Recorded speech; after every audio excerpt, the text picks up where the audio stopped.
Buenas noches, bienvenidos a Punto Económico. El día de hoy estamos con Ricardo Cuenca, investigador principal del Instituto de Estudios Peruanos. Ricardo presentó hace unas semanas un estudio que se llama La Escuela Pública en Lima Metropolitana, una institución en peligro de extinción, donde básicamente analiza cuál es la evolución de la matrícula en entidades públicas y privadas, pero el estudio también incluye cuáles son los resultados en términos de las mediciones que hay de calidad de comprensión lectora y de matemática en las escuelas públicas y privadas, y los resultados muestran o evidencian resultados que le van a llamar la atención de todas maneras respecto a esta afirmación que suele haber de que la escuela privada en el Perú es claramente mucho mejor que la escuela pública. Vamos a aprovechar para conversar con él de ese tema y también del tema de la ley universitaria, donde el tema más crítico es aún la creación de esa superintendencia que se encargue de acreditar a las universidades y las carreras que las instituciones superiores prestan. Hay un debate muy fuerte, las universidades privadas y públicas se han unido en contra de que haya una entidad desde el Ministerio de Educación que se encargue de acreditarlas y de garantizar y verificar la calidad de las instituciones educativas. Ricardo, buenas noches, gracias por estar acá. Gracias, David, a ti por la invitación. Bien, vamos de frente al estudio porque tiene unos cuadros que dan para ir comentándolos, que son muy interesantes. Vamos, por favor, primero con el cuadro número 1. Como les recuerdo que el estudio se llama La Escuela Pública en Lima Metropolitana, una institución en extinción. Ricardo, cuéntanos, ¿qué ámbito de acción ha tenido el estudio?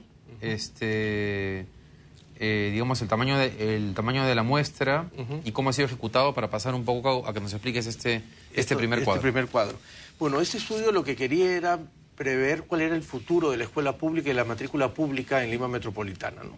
Por dos razones. Primero, porque Lima Metropolitana representa alrededor del 53% de la matrícula de la educación básica regular de todo el país. Entonces lo que hicimos fue, más que utilizar una muestra, utilizar el universo de escuelas y de matrícula en Lima y tanto en el ámbito público como privado. El universo, ¿no? Y trabajamos bajo una hipótesis con tres partes, digamos. De mantenerse el crecimiento económico, tal cual está. De mantenerse la oferta privada, que ha crecido permanentemente a lo largo de los últimos 12 años, 14 años. Sobre todo desde el 96, por un decreto que después podemos conversar. Y si el tamaño de las familias, como parece que va a suceder, se mantiene o decae, nosotros propusimos como hipótesis que hacia el año 2021 la matrícula privada iba a desplazar casi en su totalidad a la matrícula pública. Eso es lo que se ve en el segundo. Hacia el final, ¿no es cierto? Esto de acá, el cuadro de acá, es un poco la sustentación de cómo ha ido la evolución desde el año 98, que es donde se tiene una data consistente. O sea, en Lima lo que pasa es que la matrícula en las escuelas privadas sube consistentemente y la pública baja. Y la pública baja, proporcionalmente hablando. Proporcionalmente hablando, hasta el 2012. Este es el corte del 2012, ¿no? Entonces vemos esta pared amarilla, que en el año 98 tiene poco menos de 500.000 y que va aumentando permanentemente, va incrementando hasta el 2012. Todavía queda, digamos, un muro rojo atrás, ¿no es cierto? Ahora, claro, en provincias esto no debe ser, en el interior del país no debe ser tan fuerte, pero si es que el crecimiento continúa, uno debería esperar una réplica de este proceso. Exacto. Ya se está dando en algunas ciudades importantes. En las más grandes, ¿no es cierto? Claro. En Trujillo, en Cajamarca, en Piura. En Arequipa, me imagino. En Arequipa. Perdón, en Cajamarca no, en Arequipa, en Trujillo, en Piura. Ahora, contra lo que uno... estuviste en una mesa en el CADE por la educación, donde era curioso porque los promotores del libre mercado, incluso de que reclamaban en la mesa que la empresa privada se le diera más espacio para el tema de la educación, parecían tampoco ser conscientes de que esto está pasando en realidad. Es decir, que hay una especie de privatización de la educación en el país. Exacto, de alguna u otra manera sí. A pesar de que vemos que todavía hay matrícula pública, lo que vamos a ver en los cuadros más adelante es que esta situación va a variar, ¿no es cierto? Lima está muy copada por la oferta privada, ¿no? ¿Podemos pasar, por favor, al siguiente cuadro? A ver, este es un cuadro que a mí me gusta mucho porque lo que hicimos acá fue ver cómo se distribuye la matrícula de las instituciones educativas privadas según el quintiles de pobreza, ¿no es cierto? Como todos sabemos, el quintil 5 es el quintil de los distritos más ricos de Lima y el quintil 1, que es la raya amarilla que está por debajo, es el quintil más pobre. ¿Qué es lo que nos dice este cuadro también en una evolución del 98 al 2012? El quintil más rico tenía en el 98 alrededor de 63% de matrícula, el 63%, es decir, cada 6 de cada 10 niños en los distritos más ricos estaban matriculados en una escuela privada. ¿Y hay tres que van a una escuela pública? O una escuela pública, porque hay escuelas públicas en los distritos más ricos. Sí. Ok. No digo, pero las familias optan por mandar a sus hijos a las escuelas públicas. Ahí hay una discusión que habría que verla de manera más cualitativa, ¿no es cierto? Porque el dato no te permite observar eso al detalle, pero también tiene que ver mucho con el personal de apoyo de esas familias que mandan a sus hijos a las escuelas públicas de esos distritos, por ejemplo, ¿no? Ok. Entonces ahí tenemos que en el 98 el quintil más rico tenía 60 y poco 3% y que al 2012 el incremento ha sido al 67%. Es decir, el incremento, ven la línea roja, pequeñita. Lo de abajo es lo impresionante, ¿no es cierto? Sí. Porque la raya amarilla quiere decir que había casi un 20% de escuela privada en el año 98 en los distritos más pobres. De cada 10 niños... Exactamente. Del quintil más pobre iba a una escuela privada y ahora es 4 de cada 10. Digamos que se ha duplicado. Se ha duplicado en este lapso, ¿no? Lo mismo pasaba con el quintil, bueno, con los quintiles que siguen, que son los más pobres también. Exacto. Y el quintil 4 y el quintil 3, que digamos serían los quintiles interesantes de esta gran discusión de clase media, que hemos tenido en estos últimos tiempos, que también está claramente migrando hacia una oferta privada, probablemente debido por este crecimiento económico, ¿no es cierto? Ok, perfecto. Este cuadro es muy importante. Vamos al siguiente, por favor. Ya, esto también es bien interesante de presentarles. A ver, acá no sé si van a poder notarlo bien. Cuanto más intenso amarillo, casi naranja o rojo es mayor presencia de matrícula privada, ¿ya? Y eso acá es un poco para ver la cartografía de lo que pasa. Esto es Lima Metropolitana. Vemos que entre el 98 y el 2012 hay algunos distritos que se han pintado más o se han oscurecido más. Sobre todo tienen que ver con los de la zona norte de Lima, ¿no es cierto? Que justamente es la zona del país más emergente, ¿no es cierto? Y de alguna otra manera también el sur más cercano a Lima, ¿no es cierto? Los distritos de Villa María del Triunfo, Villa El Salvador, donde también hay un nivel de desarrollo un poco más relativo. Los otros se han mantenido, los de más abajo, el grupo amarillo de abajo son las playas, Pachacamac, vemos Los Olivos, vemos arriba en el norte Caraballo, Comas, que son los que han incrementado mucho más, ¿no? Digamos, eso es una constatación, pero geográfica de lo que hemos... De lo anterior. De lo anterior. El siguiente cuadro, por favor. Bien, acá viene una parte también muy interesante. Acá viene una parte interesante porque, a ver, lo que queríamos, además, que nos dimos cuenta a la hora que hacíamos el estudio, ¿no es cierto?, era darnos cuenta que una de nuestras hipótesis también, pero que la oferta privada es una oferta muy heterogénea, ¿no es cierto? Ahora, eso que lo planteas como una hipótesis, en realidad no es una idea muy extendida en el país. Es decir, lo que más bien se piensa es que un colegio privado, por ser privado, es automáticamente mucho mejor, no digo mejor, digo mucho mejor que una escuela pública en el Perú. Sin duda, es lo que nosotros en el estudio hemos llamado calidad per se, ¿no es cierto? El solo hecho de ser privado ya te da un signo, digamos, un sello de calidad inmediato, cuando en la realidad no lo es. En el país se ha construido un imaginario de esta calidad que automáticamente está asociada a la oferta privada y que, sin embargo, la evidencia nos dice que no es así, no solo en calidad de aprendizaje, sino en infraestructura. Para complementar este cuadro solamente hay un dato. Imagínate, hay colegios, hay escuelas privadas en Lima que tienen en la planta física, van desde 32 hectáreas en Lima, colegios privados, por supuesto de élite, hasta colegios que tienen 120 metros cuadrados. Entonces tienes una gama enorme, Tienes nidos todavía en Lima, en ciertos distritos pudientes, los aprueban en un garaje con un espacio adicional. Exacto. Sin ningún problema para niños de 0 a 3 años, que supuestamente es la etapa formativa sustantiva, digamos, ¿no? Entonces ese es muy heterogéneo. En ingresos también, es decir, hay mensualidades que valen 3.200 soles por mes, ¿cierto? Pensiones de 3.200 soles, hasta pensiones de 120 soles. Entonces, no hay de $6, que era lo que mencionaba. por lo menos las que hemos rastreado hasta 120 soles, ¿no? Okay. Que termina siendo un porcentaje más o menos importante de las familias, es decir, hacen un sacrificio familias de los distritos más pobres para colocar a sus hijos en una escuela en la que hay que pagar 120 soles. Ok, y esto de acá es una comparación de los resultados de la comprensión lectora comparando escuelas públicas y privadas. Exacto. El cuadradito rojo que está arriba son las privadas y el círculo amarillo son las públicas, las estatales, ¿no?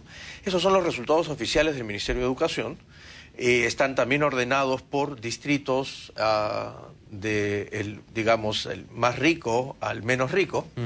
Y vemos que no solo hay dos cosas, dos informaciones en ese gráfico importantes. La primera es que hacia la izquierda, cuanto más ricos son, mejores resultados tienen. En general, sean públicas o privadas. Ahí están los colegios de 3.000 soles, donde efectivamente la calidad está garantizada totalmente. Exacto. Y ves además que hay una brecha, ¿no es cierto?, entre el cuadradito y el círculo, es decir, que están en los distritos más ricos, las no estatales, bastante más por arriba que las estatales. Pero esa diferencia, esa brecha se va disminuyendo a cuanto más pobres son los distritos. Vemos hacia la derecha los distritos más pobres, en donde esta brecha casi es inexistente. Es decir, el resultado es más o menos lo mismo. Eso quiere decir que todas las familias, o estas familias que se han comprado ese tema de la calidad privada per se, y que están en ese momento trasladando recursos del ámbito público al privado, sus hijos en realidad no están recibiendo una calidad educativa superior. Exacto. En todo caso están rendiendo igual, pagando sin pagar. Rendiendo igual. Pero lo cual además significa que una escuela privada en los lugares de menores recursos de Lima tiene casi el mismo nivel o calidad en enseñanza que una escuela pública. Exacto. ¿No? Exactamente. Ahora, en ese lado de la izquierda, digamos, en los distritos más pudientes, uno debería esperar que la diferencia fuese sustantiva, o sea, fuese más grande. Eso es una de las cosas que también esperábamos nosotros. Es decir, con este descuido sistemático que ha habido en la escuela pública, ¿no es cierto? No solo en el último tiempo, yo diría en el último siglo. Después podríamos, si tienes tiempo, de ver la perspectiva histórica del tema, pero yo también hubiese esperado que la brecha sea mayor. Porque eso es, o sea, esos 80 puntos son el puntaje que sacó ese colegio promedio. Que sacó el distrito en promedio, ¿no es cierto? En el nivel 2, que es el nivel máximo alcanzable. Entonces, en San Isidro sacó 82 y poco, y en la pública 65. Exacto. Ok. O sea, la diferencia son 15 puntos, que tampoco es que sea una brecha enorme, ¿no? Enorme. Ok, vamos a ver el siguiente cuadro, que es el resultado en matemáticas. Esto de acá es mucho más interesante todavía. Mucho más interesante, y además porque hay mucho más información para poder sustentarlo. A ver, acá el cuadro tiene la misma naturaleza, es decir, hacia la izquierda están los distritos más ricos, hacia la derecha los distritos más pobres en términos de un ordenamiento, ¿no? ¿Qué es lo que vemos acá? Nuevamente se repite el mismo patrón. Aquellos distritos más ricos tienen en general mejores resultados, sean públicos o privados, que los distritos más pobres. Con lo cual se valida también que el problema de educación no es solo un problema pedagógico, ¿no es cierto?, sino que también tiene que ver con condiciones socioeconómicas y un capital cultural alrededor de las familias que hacen que los chicos puedan tener mejores resultados, ¿no es cierto? Entonces, ¿te refieres a que las matemáticas se aprenden básicamente en el aula? Exacto. Cuando el tema de la comprensión lectora más bien es un aprendizaje más social. Y comienza en casa, más bien. Y comienza en casa, y es un aprendizaje social, ¿no? Entonces, en matemática, efectivamente, ¿no? En matemática lo que vemos matemática es lo que se llama un aprendizaje escolar en la literatura. Es decir, matemáticas solo se aprende en la escuela, ¿no es cierto? Lamentablemente, porque podrías tener una manera de contextualizar las matemáticas y aprenderlas en la calle para no asustarnos quienes no sabemos matemática. Sin embargo, acá pasa exactamente lo contrario. Es decir, A la medida en que nos acercamos a los distritos más pobres, resultan que los estatales tienen mejores resultados que los privados. Ahora, en todos los casos, en matemática tenemos un problema mayor que en comprensión lectora. En comprensión lectora, porque es un aprendizaje más complejo, se le ha dado menos atención, digamos, a lo largo de la historia educativa reciente. Lo cual te refleja que hay un problema de calidad educativa en el ámbito privado y público en el país. Exacto. Muy fuerte. Exacto. Ok, entonces, y de nuevo, en los distritos más pudientes, en San Borja, por ejemplo, digamos, un distrito de clase media, los colegios públicos aparecen con un nivel no muy superior, pero digamos... un poco más arriba. Misma calidad, pero un poco más arriba que la escuela privada. Claro. Pero mira lo que pasa, no sé, pues en distritos de más a la derecha, en donde... Ate, por ejemplo, Ate, ¿no? o sea, la escuela pública es superior... bastante más superior en ATE que la escuela privada, ¿no es cierto? Entonces las familias que están invirtiendo para poner en ATE a sus hijos en una escuela privada tienen que saber, por lo menos para tener la información del caso, que las escuelas públicas están rendiendo mejores resultados que las privadas. Y que están pagando por ese servicio. Ok, exacto. No sé si nos queda algún otro no matemática, sé. Sí, incremento. Creo que el del futuro, ¿no? Eso de ahí que es el alarmista. Ese es el que mencionabas al comienzo. Ese es lo que mencionabas. El 2021. El 2021. Nosotros pusimos el 2021 como un hito, digamos, por el Bicentenario y porque en el IEP todo está ahora discutiéndose alrededor del Bicentenario. Y porque todo el mundo quiere ser presidente del 2021. Y todo el mundo quiere ser presidente en el 2021. Y entonces acá lo que hicimos fue proyectar los mismos muros que vimos antes y que acababan en el 2012, tomando en consideración estos tres factores. El crecimiento económico se sostiene, ni siquiera es que aumente. El tamaño de la familia se mantiene y cae, eso sí, hay un índice demográfico muy claro, cae en ese momento el tamaño de familia urbana en Lima es 4,5, la idea es que va a caer en el 2021 a 3,5, un hijo menos por familia. Suena raro el decimal, pero digamos así es como se mide. Y lo tercero es que la oferta privada siga creciendo, es decir, que se sigan autorizando la creación de nuevas escuelas. Y esto es lo que sucede. En el 2012, que está más o menos un poquito más a la derecha, al medio. ¿No? Vimos lo que vimos antes, es decir, había una subida del muro amarillo, pero todavía quedaba un poco de muro naranja. Y lo que vemos al 2021, no sé si se nota, es que queda un tímido muro rojo que representa a la escuela pública, a la matrícula pública, muy, muy pequeñito y un gran despliegue de la oferta privada, ¿no? Ok, si uno dijese, no está habiendo ningún cambio sustantivo en el manejo del tema educativo en el país, uno replicaría esto en el resto del país. Y lo que pasaría es que habría muchas familias de clase media o de bajos ingresos, digamos pobres, trasladando recursos, gasto a la escuela privada, sin que eso sea una garantía de que sus hijos vayan a recibir una mejor calidad. Es más, podrían estar perdiendo calidad en algunos casos. Podrían estar perdiendo calidad. Y costos de oportunidad que los economistas saben. Claro, muchísimo es un mejor. dinero que inviertes, que cuesta un montón y que al final el retorno va a ser malo, porque tu hijo va a estar mal formado. Cuando tú presentaste algunas de esas láminas en el CADE por la información, algunos de los comentarios en la mesa fueron que era un tema de información. Y este concepto de información siempre se utiliza... Da vueltas y vueltas cuando el Estado tiene que tomar decisiones o tratar de intervenir en cualquier ámbito. Ley de la comida chatarra... el tema de la superintendencia para que acredite las universidades. No, todo es información. Hay que dar información y la gente está en capacidad de decidir.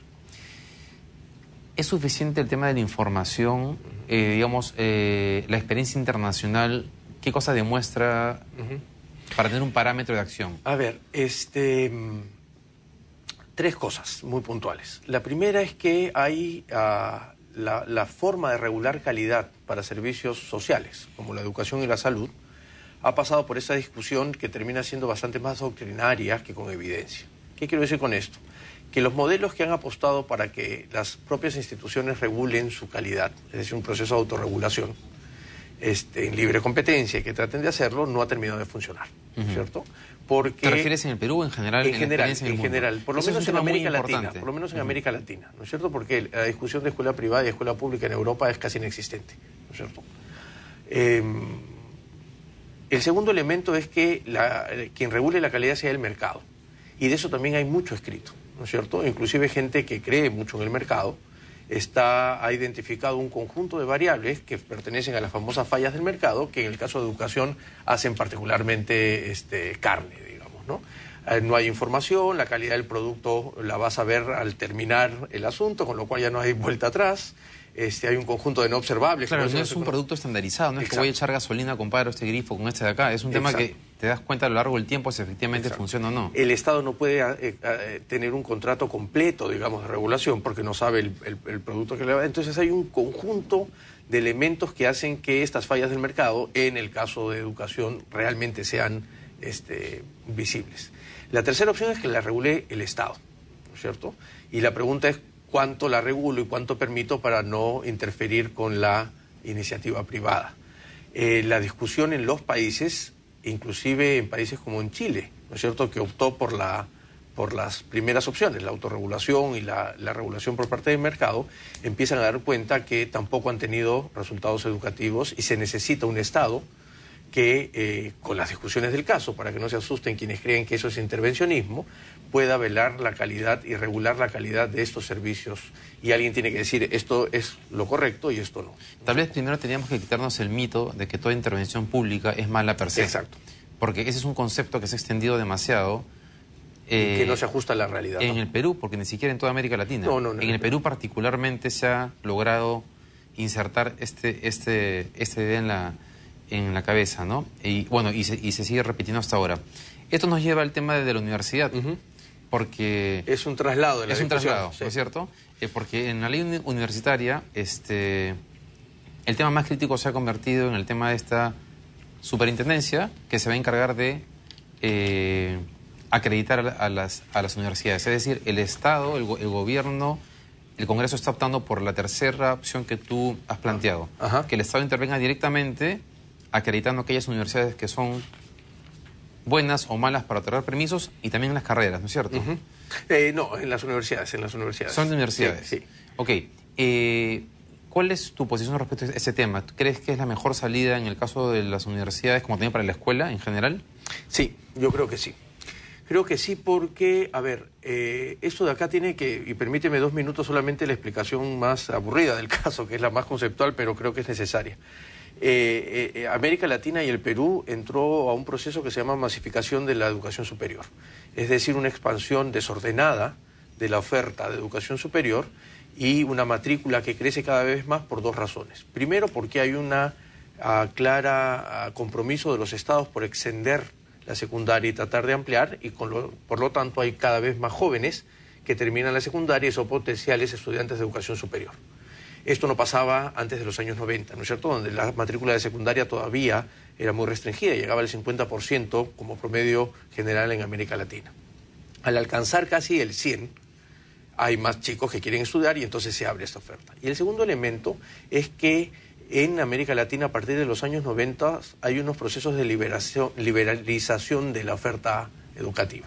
En el Perú, claramente, hubo un primer intento en el 91, luego en el 94, finalmente en el 96 sale un decreto, el decreto 882, que permite la creación de un conjunto de universidades, inclusive con fines de lucro.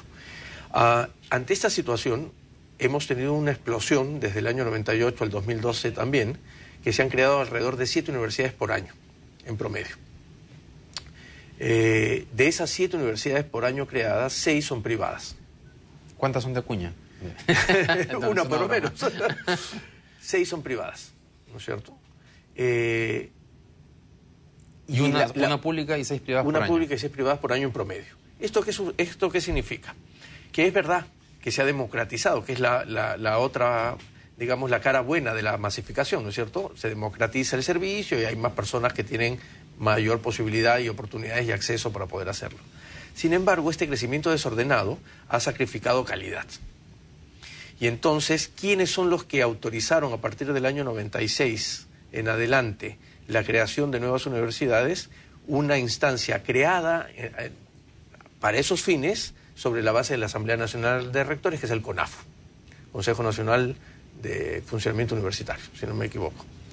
Entonces, ¿qué es lo que pasa? La ANR existe hace mucho tiempo, fue creada para unos fines de coordinación interuniversitaria, de tratar de buscar cómo potencializar las alianzas estratégicas entre las universidades, cosa que debe continuar haciendo, creo yo. ¿Cierto? Pero bueno, no es que tampoco haya hecho... No, podríamos criticarlo, pero en todo trabajo. caso es una función que se necesita. Pero ante esta expansión, a ellos mismos le encargaron, creando este CONAFU, la autorización y el funcionamiento de estas universidades. O sea, que ellos autorizaran la creación. Exacto. Entonces, a partir del 98, por lo menos para adelante, para las privadas, el CONAFU es aquel que dice esta universidad pasa o no pasa. Le da primero una licencia temporal hasta luego alcanzar la definitiva con un conjunto de requisitos. Ese modelo creemos nosotros que no ha funcionado, inclusive en el Consejo Nacional de Educación, del cual también soy parte. Creemos que no ha funcionado por una razón casi de sentido común, y es que es difícil ser juez y parte, ¿no es cierto?, de este proceso. Hay un conjunto de rectores que terminan decidiendo con sus órganos administrativos y operativos si esta universidad debe abrirse o no debe abrirse, para el caso de las privadas. Entonces la pregunta es... ¿Y después miden la calidad no, posteriormente? No, solamente deciden que se abra o que no se abra. Sobre la base de unos estándares que tienen, unos criterios que algunos son buenos y algunos son discutibles. El asunto es que este modelo, que fue un modelo que se utilizó, o una estrategia que utilizó a partir de la decisión del Estado peruano del 96 de abrir esto al mercado, claramente no ha funcionado por los resultados de la calidad universitaria que vemos, ¿no es cierto? Por cualquier forma que lo midas. A mí no me gustan los rankings, pero si uno mira los rankings, estamos mal. Si uno mira la cantidad, las demandas de los propios empresarios por mano de obra calificada y capital humano para poder seguir extendiendo el crecimiento económico, también hacemos agua porque el reclamo es constante de que no hay gente calificada o no hay la suficiente, por lo menos. Por lo menos para las áreas que el mercado está demandando. Si lo vemos además por indicadores más duros, como las cuestiones de las tesis, cuántas tesis hay, también hay un problema de... Entonces, a la larga el modelo de calidad no funciona. Y la pregunta es, nuevamente, ¿cómo hacemos para regular esa calidad? ¿No es cierto? A la propuesta de tener, que es una propuesta que el Consejo Nacional de Educación planteó en el año 2008. Imagínate, no había esta discusión todavía de la ley universitaria, ¿no es cierto? La planteó en el 2008 diciendo, y acá hay que arreglar el asunto y necesitamos poner un poco de orden en el tema de calidad. No puede ser juez y parte, creemos una cosa que nosotros en el Consejo llamamos un ente rector. Ahora se llama superintendencia, en otros países, muchos de los países en América Latina tienen una figura parecida, ¿no es cierto? Algunos se llama superintendencia también, Consejo Nacional de Educación Superior, autoridad autónoma, cualquiera sea el nombre. Pero la idea era velar. Ahora, la discusión ahora es una discusión de intereses. Sí, ahora, porque ahora esta superintendencia está adscrita al Ministerio de Educación. Sí, eso es otra cosa interesante. Claro, porque lo que podría suceder, para quienes tienen ese terror a que el Estado sea el que se encargue de esto, es que esta superintendencia no esté adscrita al Ministerio de Educación y tenga una especie de independencia tipo OCIPTEL de Telecomunicaciones o CINER, que sus directores sean elegidos de manera independiente y darle cierto tipo de autonomía y de legitimidad, digamos, mayor. En el proyecto de ley, en el proyecto de dictamen, perdón, eso está. Es decir... O sea, está escrita el Ministerio de Educación, pero sus miembros son elegidos... Es que casi todos son públicos, con CITEC... No, pero está la empresa privada, están universidades privadas, colegios profesionales. Mira, la composición es un representante del Ministerio de Educación, un representante de CEPLAN, un representante de CONCITEC, 2 representantes de la universidad pública, 2 representantes de la universidad privada, un representante de colegios profesionales y un representante de los empresarios. Okay. Uno podría discutir realidad, sí, poco más o menos. No, pero ahora que lo mencionas y uno suma, en realidad está bastante bien balanceado. Sí, está más o menos mitad de los 9 miembros, claro. ¿no? Y además es un organismo técnico especializado adscrito al Ministerio de Educación que goza de autonomía técnica, económica, presupuestal y administrativa, encargado de normar, regular, coordinar la educación universitaria. Ahora, ¿a qué le tienen miedo? Yo creo que es una cuestión de intereses, ¿no es cierto?, en el fondo, y de poderes, ¿no? Que no es que sea un tema menor, al contrario, ¿no? Yo hoy día he conversado con un representante de la ANR y le digo... Si me dices dónde está que se atenta contra la autonomía, yo mismo salgo y digo esto está mal, pero si uno lo he leído varias veces y no encuentras. Entonces, El tema es acá cuánto pierdo, ¿no es cierto?, de estas capacidades de decisión. Y entonces, lamentablemente, la discusión se ha colocado en este tema de intereses antes que el problema de calidad. Yo pregunto, la Superintendencia de Bancos y Seguros está adscrita al Ministerio de Economía y Finanzas. Claro, es cierto. Y nadie cree que el ministro de Economía o la ministra de Economía sea el jefe de la No, tiene un nivel de coordinación, pero claro. Y más aún, nadie cree que el MEF interviene en los bancos, que son esta superintendencia a quien vigila, ¿no es Ahora, cierto? quiero repetir una idea que se me acaba de venir a la cabeza, porque cuando se ha hablado de la educación pública, siempre he dicho los alumnos están por encima de los intereses sindicales de la CGTP. Uno podría repetir en este caso, la calidad educativa y los alumnos están por encima de la autonomía de las universidades privadas o públicas. El fin último son los alumnos, no son ellos. Exacto. Entonces, y además, el discurso debería ser trasladado de la misma manera, digo.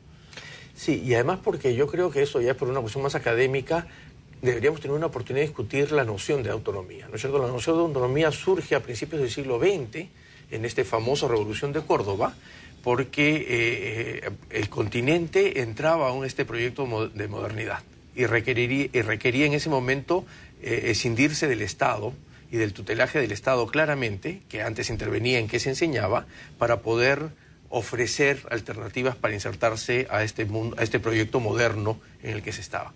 Y entonces hay una separación, como en la, no sé, pues la separación de la religión y el arte en la época, en finales del 17. Pero la pregunta es, aquí supuestamente, según mi comprensión, no soy un abogado constitucionalista ni mucho menos, le ofrecen autonomía. La pregunta es, ¿cuánta autonomía también en los resultados que dan? Lo que en el Consejo, en el pronunciamiento del Consejo Nacional de Educación hemos dicho autonomía responsable. Es decir, yo te doy autonomía para que tú tomes las decisiones internas de tu universidad, pero tienes que hacerte cargo de los resultados. ¿No es cierto? Por favor, un minuto más por una pregunta, creo que es importante porque te la escuché mencionar en otro momento, en un conversatorio. Ese tema de que hay que tener cuidado con si esto se aprobara y se decidiese que hay universidades privadas, públicas, que no están en capacidad de seguir adelante, eso debería llevar a su cierre. Exacto. Lo cual también implica un problema social que hay que manejar. Exacto. Allí hay que afinar, hay que ser muy fino. Felizmente este dictamen o proyecto de dictamen considera el SINEACE, que es el Sistema Nacional de Acreditación de la Calidad Educativa, ¿no es cierto? Y tiene un órgano operador, que es el CONEAU, que es el Consejo de Acreditación de Educación Universitaria.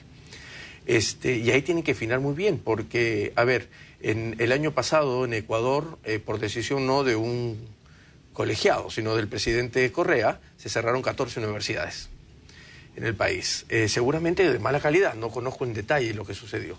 Pero lo que queda claro es que todos los artículos decían, oye, ha quedado un contingente de jóvenes en la calle. En la calle. Y se vuelve entonces un problema social. Entonces, esto del cierre tampoco es que sea una cosa tan alegre, claro, ¿no es cierto? Hay que saber cómo hacerlo, hay que tomar consideración, pero yo insisto que, y con esto acabo, David, esto es un predictamen. Hoy día me han dicho que yo tenía anotado que habían aprobado hasta el 18 de junio, hasta el capítulo 5, pero ahora dicen que han también aprobado el capítulo 6, lo que pasa es que yo no tengo esa copia. Falta la mitad, pero al primer capítulo han salido muchas voces, ¿no es cierto?, a reclamar directamente que esto no, antes de sentarnos a conversar, ¿no es cierto? Entonces, yo creo que esto debería ser una muy buena oportunidad para el debate y para la reflexión conjunta.